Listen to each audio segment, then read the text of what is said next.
And I tried hard to be proud of my service, but all I could feel was shame. And racism could no longer mask the reality of the occupation. These were people, these were human beings.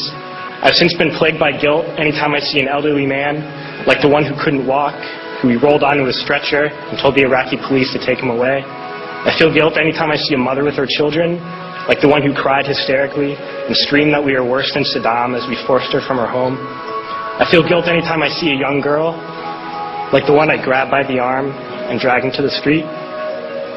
We were told we were fighting terrorists. The real terrorist was me, and the real terrorism is this occupation.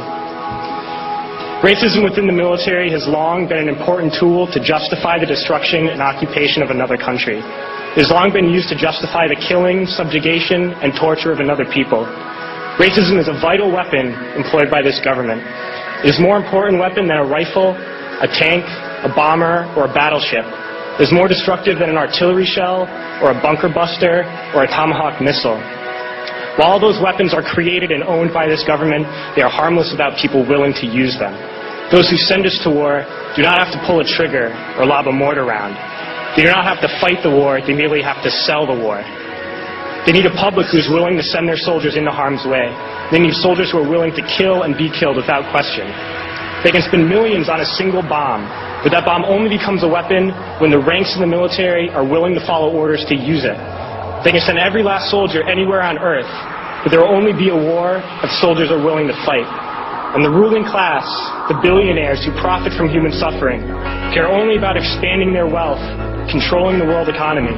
Understand that their power lies only in their ability to convince us that war, oppression, and exploitation is in our interest. They understand that their wealth is dependent on their ability to convince the working class to die to control the market of another country. And convincing us to kill and die is based on their ability to make us think that we are somehow superior. Soldiers, sailors, Marines, airmen have nothing to gain from this occupation.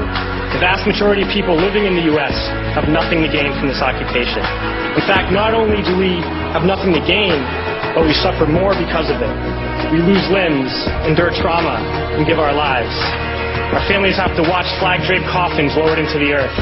Millions in this country without health care, jobs, or access to education must watch this government squander over $450 million a day on this occupation.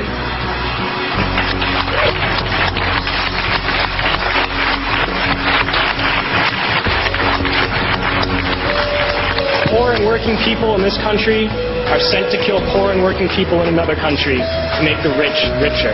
And without racism, soldiers would realize that they have more in common with the Iraqi people than they do with the billionaires who send us to war.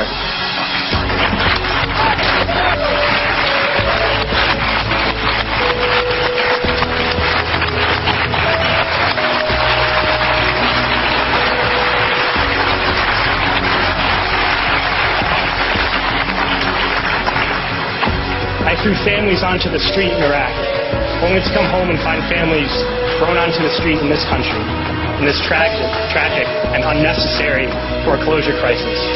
We need to wake up and realize that our real enemies are not in some distant land. They're not people whose names we don't know and cultures we don't understand. The enemy is people we know very well and people we can identify. The enemy is a system that wages war when it's profitable. The enemy is the CEOs who lay us off from our jobs when it's profitable.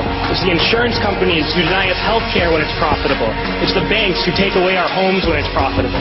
Our enemy is not 5,000 miles away. They are right here at home. If we organize and fight with our sisters and brothers, we can stop this war, we can stop this government, and we can create a better world.